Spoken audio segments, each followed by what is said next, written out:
Crescendo em nossa modesta casa de 2 andares, aprendi desde cedo que minha irmã Laura era diferente, especial, como meus pais diziam.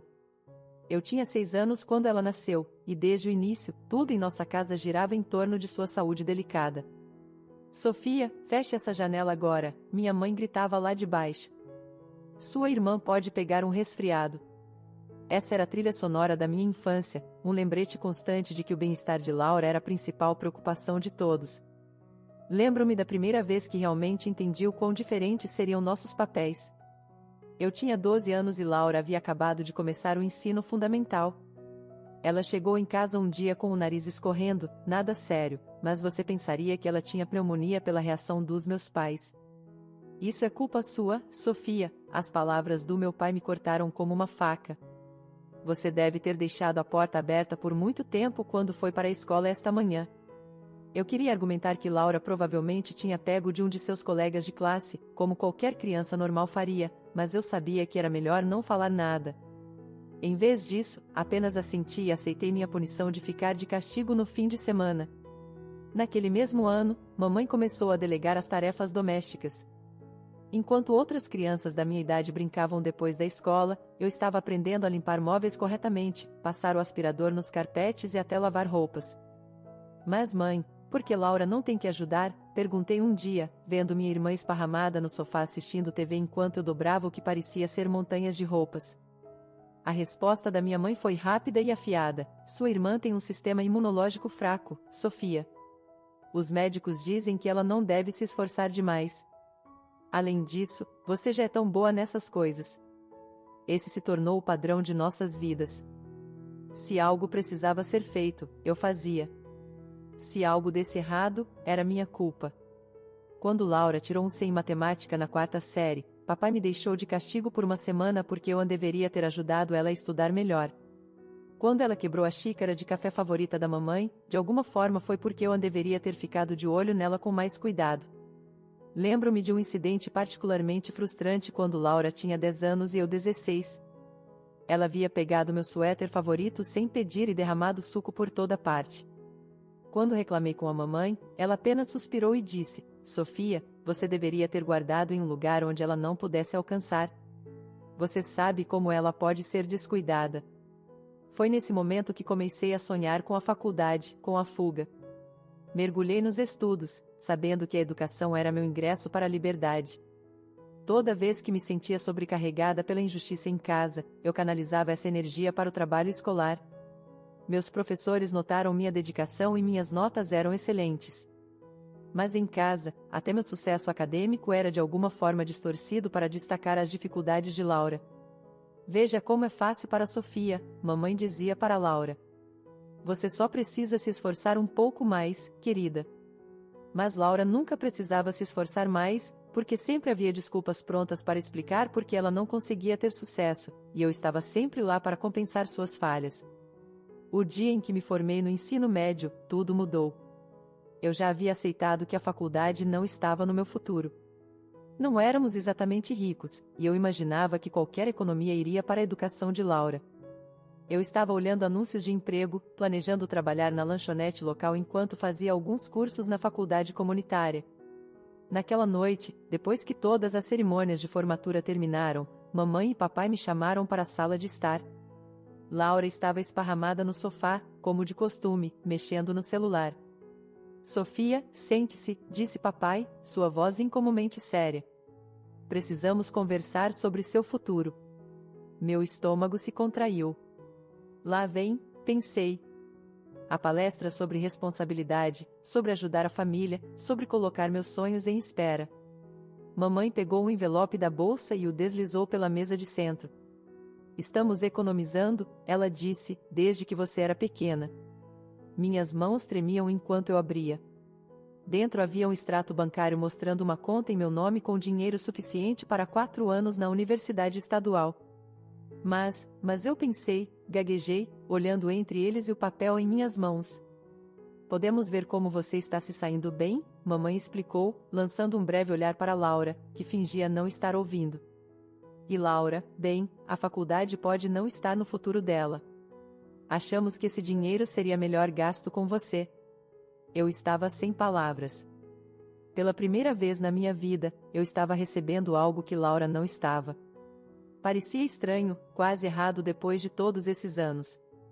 Mas papai acrescentou, seu tom ficando sério, precisamos que você nos prometa uma coisa. Ele se inclinou para a frente, os cotovelos nos joelhos. Quando você terminar a faculdade e conseguir um bom emprego, você vai ajudar a família. Não se esqueça da sua irmã. Claro, eu disse rapidamente, ainda atordoada com essa reviravolta dos acontecimentos. Eu prometo. Laura de repente se levantou e saiu da sala, batendo a porta do quarto lá em cima. Mamãe suspirou, mas não a seguiu, um contraste gritante com a forma como eles normalmente mimavam cada humor dela. Naquele outono, arrumei minhas malas e fui para a Universidade Estadual, 3 estados de distância. A distância parecia liberdade. Pela primeira vez na minha vida, eu podia abrir janelas sem me preocupar com alguém pegando um resfriado. Eu podia estudar sem ser interrompida para ajudar com tarefas domésticas ou cuidar de Laura. 2 meses antes da formatura, recebi uma oferta que não pude recusar, uma posição na Anderson Global, uma das empresas mais prestigiadas da cidade. O salário era excelente e a oportunidade boa demais para deixar passar. Quando contei aos meus pais, eles foram surpreendentemente compreensivos sobre eu não voltar para casa. Encontrei um apartamento decente não muito longe do escritório e me estabeleci em minha nova vida. Mantive contato regular com minha família, ligando para eles todos os fins de semana.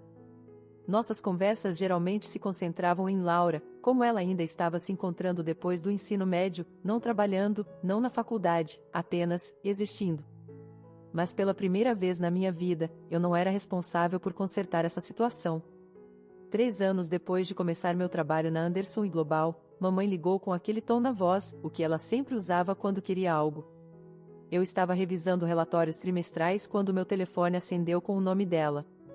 Sofia, querida, ela começou, sua voz doce como mel. Você sabe que Laura está tendo tanta dificuldade para encontrar trabalho. Sua empresa é tão bem-sucedida.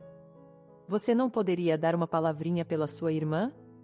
Talvez conseguir uma posição para ela lá? Ela é muito inteligente, você sabe. Meu estômago se contorceu em nós.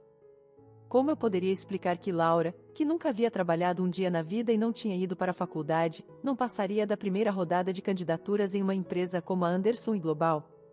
Bem, eu disse cuidadosamente, nós temos algumas vagas.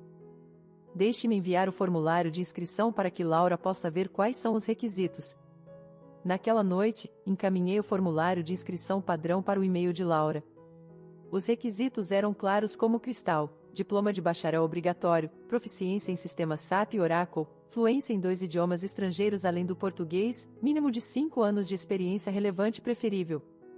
Depois disso, mamãe parou de perguntar sobre arranjar um emprego para Laura na minha empresa.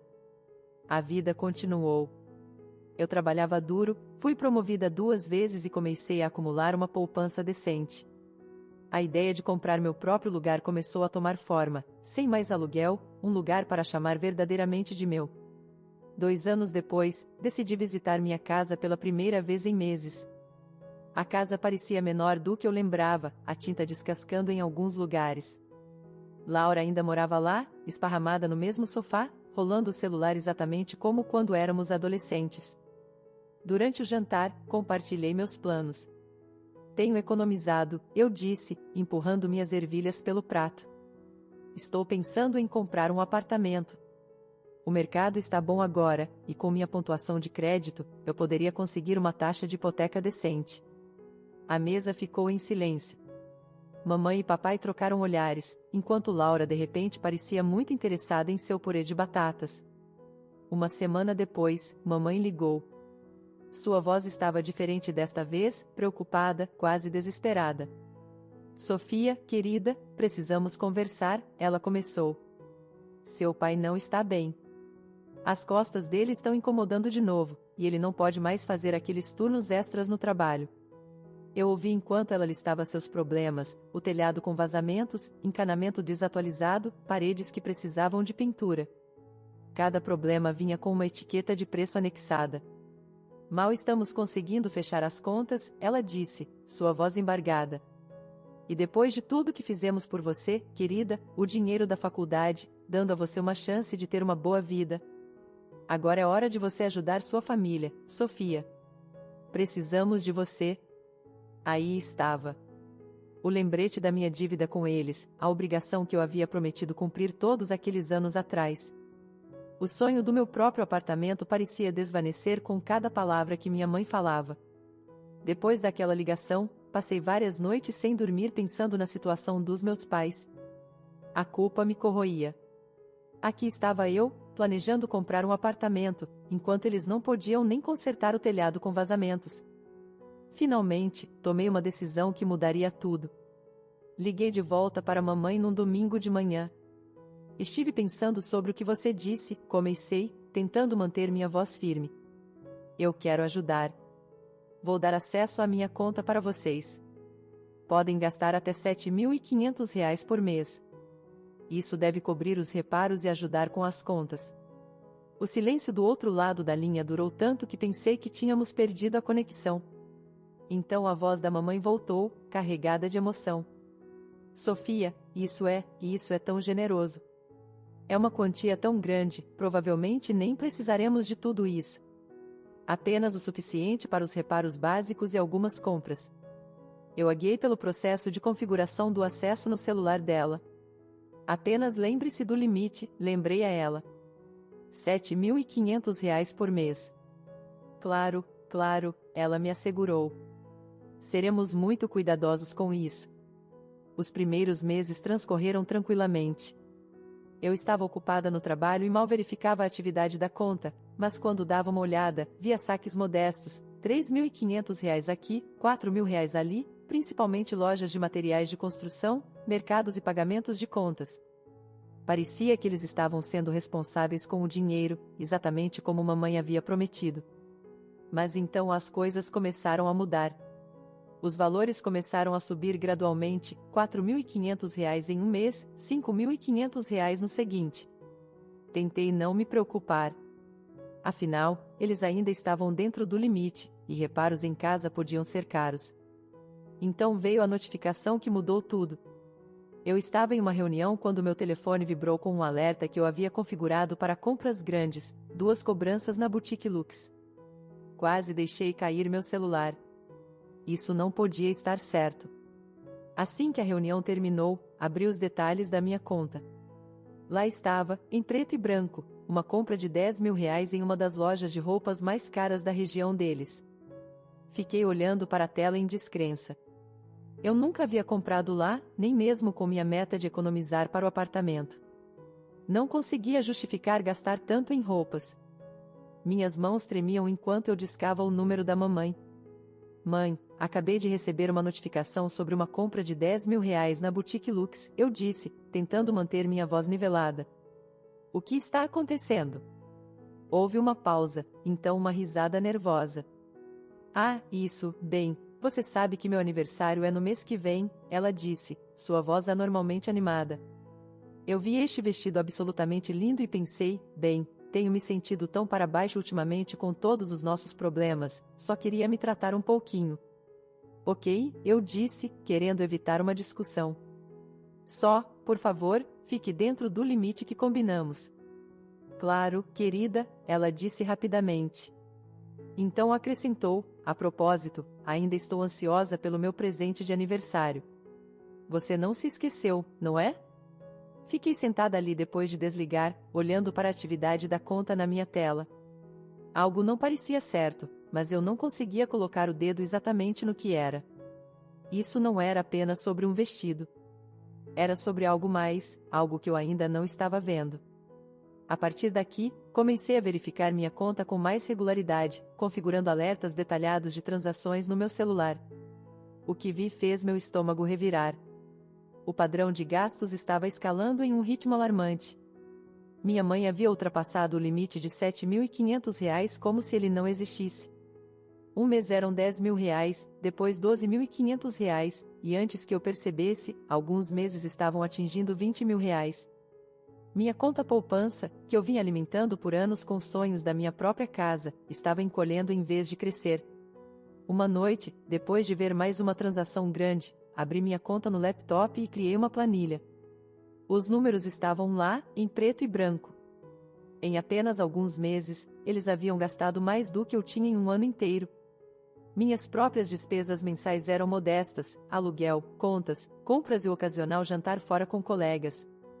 Eu dirigia um carro usado, comprava minhas roupas em promoção e levava marmita para o almoço na maioria dos dias. Enquanto isso, meus pais supostamente estavam gastando milhares em quê, exatamente? Decidi que era a hora de uma visita. Eu precisava ver essas melhorias na casa com meus próprios olhos. Mãe, eu disse quando liguei para ela, estou pensando em ir para casa no próximo fim de semana. Será bom comemorar seu aniversário pessoalmente, e eu adoraria ver aquele vestido que você comprou.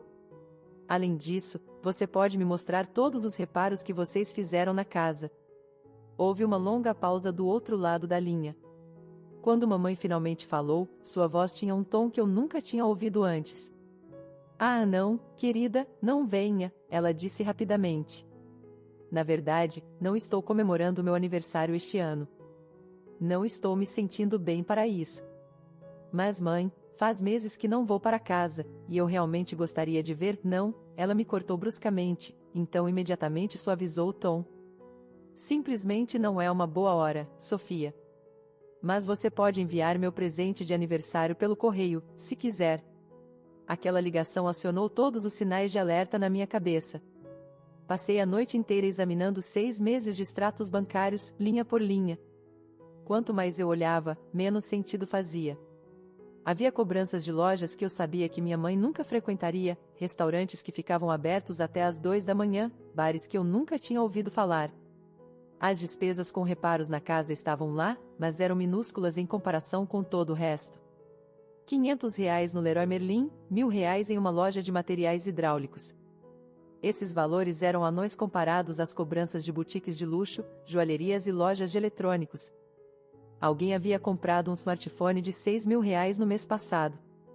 Minha mãe ainda usava o mesmo celular flip que tinha há anos, dizendo que não precisava de nada sofisticado. O padrão começou a emergir como uma imagem entrando em foco. Bares frequentados por jovens, baladas, lojas de roupas de grife, lojas de maquiagem, salões de beleza. Essas não eram as despesas dos meus pais envelhecidos que mal conseguiam fechar as contas. Eram as despesas de outra pessoa, alguém jovem, alguém que gostava de festas, alguém que tinha gostos caros e nenhum emprego próprio. Laura. A realização me atingiu como um golpe físico. Todas aquelas vezes que mamãe falou sobre o telhado com vazamentos e o encanamento quebrado, todas aquelas chantagens emocionais sobre ajudar a família, tinha sido uma cortina de fumaça. Meus pais supostamente em dificuldades não estavam usando meu dinheiro para consertar a casa.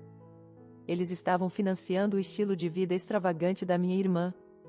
Senti-me enjoada enquanto rolava por transação após transação. Um dia de spa de R$ 1.500, uma maratona de compras de R$ 2.500 em um outlet de marcas famosas, contas de bar de R$ 1.000 várias vezes por semana. Era por isso que mamãe não queria que eu visitasse. Não havia grandes reparos para ver, nenhuma melhoria para mostrar. Apenas Laura vivendo às custas do meu dinheiro, enquanto eu economizava centavos e adiava meus próprios sonhos. Passei a manhã seguinte ensaiando o que diria, andando pelo meu apartamento com o telefone na mão. Finalmente, por volta do meio-dia, fiz a ligação. Mãe, eu disse assim que ela atendeu, minha voz mais firme do que eu me sentia, precisamos conversar sobre para onde meu dinheiro está realmente indo. Houve uma longa pausa do outro lado. O que você quer dizer, querida? Acho que você sabe exatamente o que quero dizer. Respirei fundo. Os bares, as roupas de grife, o novo smartphone. Essas não são suas despesas, são? São da Laura. Eu a ouvi inspirar bruscamente, então soltar um longo suspiro. Quando ela falou novamente, sua voz havia mudado. Sem mais conversa doce, sem mais fingimento. Bem, o que você esperava? Ela disse defensivamente. Somos família. Laura também precisa de coisas boas. Ela não pode evitar se ainda não encontrou seu caminho. Mãe, você mentiu para mim. Você me disse que o dinheiro era para reparos na casa. Nós usamos parte dele para reparos, ela interrompeu. Mas Sofia, você tem tanto e Laura tem tão pouco. Além disso, você nos deve. Ou você se esqueceu de quem pagou pela sua educação universitária chique? Eu quase ri. Estava esperando por isso, a carta da culpa suprema. Mas eu estava preparada. Na verdade, mãe, eu fiz as contas ontem à noite. Cada despesa dos últimos 2 anos. Você gostaria de saber o que eu descobri? Puxei minha planilha. Nos últimos 24 meses, vocês gastaram 360 mil reais do meu dinheiro. Isso é mais do que você e papai pagaram pela minha mensalidade da faculdade, mais juros. Então não, eu não devo nada a vocês. A linha ficou em silêncio. Então, sem mais uma palavra, mamãe desligou. Quase que no piloto automático, abri o Facebook e digitei o nome de Laura. Eu não olhava o perfil dela há meses. Tinha estado ocupada demais trabalhando, focada demais na minha própria vida. Agora eu rolava por post após post, minha raiva crescendo a cada deslizada. Lá estava ela, posando com o vestido de 10 mil reais da Boutique Lux, aquele que mamãe havia alegado ser para seu aniversário. Lá estava Laura em algum resort no mês passado, descansando à beira da piscina com um coquetel chique. Foto após foto de festas, clubes e restaurantes que eu reconhecia dos meus extratos bancários. Ela estava até usando as joias caras que eu havia involuntariamente pago, marcando a si mesma em todos os lugares sofisticados que visitava com o meu dinheiro. Eu precisava de mais informações, então liguei para a tia Maria, que sempre foi a pessoa que dizia a verdade na família, a única que nunca comprou a narrativa de que a Laura não pode fazer nada de errado. Tia Maria, preciso te perguntar uma coisa, eu disse. Você esteve na casa dos meus pais recentemente? Eles fizeram algum reparo? Ela soltou uma risada amarga. Reparos? A única coisa que mudou é que a casa está ficando pior. Seu pai nem conserta o degrau quebrado na varanda da frente. Por que você está perguntando? Expliquei sobre o dinheiro que eu vinha enviando, sobre os supostos reparos. A cada palavra, os suspiros da tia Maria ficavam mais profundos. Ah, Sofia, ela disse finalmente. Esse dinheiro não está indo para reparos. Laura não trabalha, nem sequer procura emprego. Só faz festa o tempo todo. Ela fez uma pausa. E agora ela está tentando arrastar minha Júlia para esse estilo de vida também. Fica convidando ela para essas festas malucas, dizendo como é divertido viver livre e fácil. Meu estômago já estava em nós, mas o que ela disse em seguida fez meu sangue gelar. Tem mais uma coisa que você deveria saber, tia Maria continuou, baixando a voz. Júlia me contou isso em confiança, mas você precisa ouvir. Laura tem mostrado por aí uma carta de recomendação, supostamente sua. Diz que ela estagiou na sua empresa sob sua supervisão. Júlia viu, tem sua assinatura e tudo. Laura está planejando usar para se candidatar na Indústrias Carvalho. O quarto começou a girar. Uma carta de recomendação forjada com minha assinatura. Se Laura fosse pega, e ela seria pega, não seria apenas a reputação dela em jogo. Seria a minha, a da minha empresa. Tudo pelo que eu tinha trabalhado poderia ser destruído. Desliguei com tia Maria e imediatamente liguei para o departamento de RH das Indústrias Carvalho. Minhas mãos tremiam enquanto eu explicava a situação. Preciso denunciar uma carta de recomendação fraudulenta, eu disse. Minha irmã está se candidatando a uma posição usando uma carta forjada em meu nome. Eu nunca escrevi, nunca assinei, e ela nunca trabalhou na minha empresa. Pensei que seria o fim disso. Eu estava errada. 2 dias depois, meu telefone explodiu com ligações dos meus pais. Quando finalmente atendi, a voz gritante da minha mãe quase estourou meus tímpanos. Como você ousa sabotar a carreira da sua irmã? Ela gritou. Ela estava prestes a conseguir aquele emprego nas Indústrias Carvalho. Mãe, ela forjou minha assinatura, ela finalmente estava tentando fazer algo da vida, mamãe continuou como se eu não tivesse falado. E você arruinou isso.